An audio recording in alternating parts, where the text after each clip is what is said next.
Bonjour à tous, cette année ne fait pas exception, la grippe est de plus en plus présente en Bourgogne-Franche-Comté.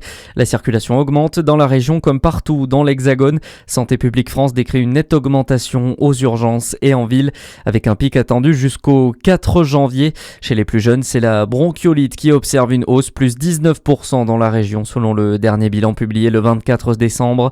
L'ARS rappelle ainsi l'importance de respecter les gestes barrières en plus de la vaccination pour endiguer la propagation de la maladie. Si vous ne savez pas quoi faire de vos coquilles d'huîtres, ne les jetez surtout pas. La ville de Chevigny-Saint-Sauveur propose de collecter vos restes de coquilles de crustacés et d'escargots.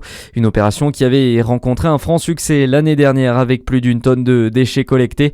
5 points de dépôt sont disponibles jusqu'au 7 janvier 2026. Vous les trouverez sur le parking de l'Hôtel de Ville, l'avenue de la République ou encore sur l'allée du Breuil.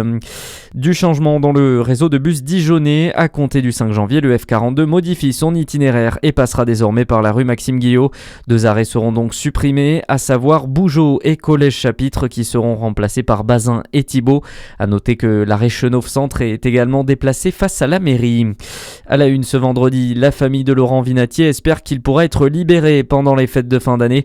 Le chercheur français est accusé d'espionnage et détenu en Russie depuis l'année dernière. Le Kremlin affirme avoir fait une proposition à la France sans en dire plus.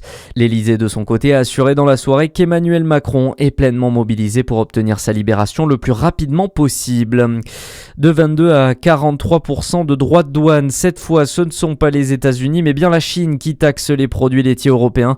Une mesure de rétorsion voulue par Pékin en réponse aux taxes de l'Europe sur les voitures électriques chinoises.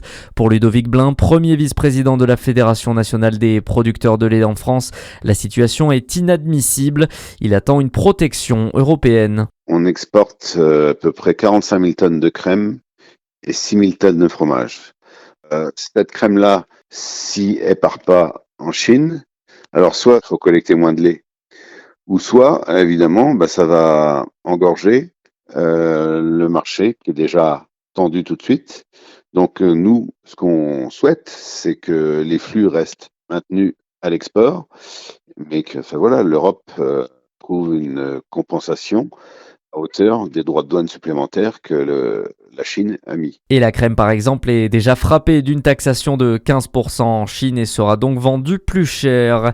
Et puis après l'or en début de semaine, c'est au tour de l'argent d'atteindre un nouveau record.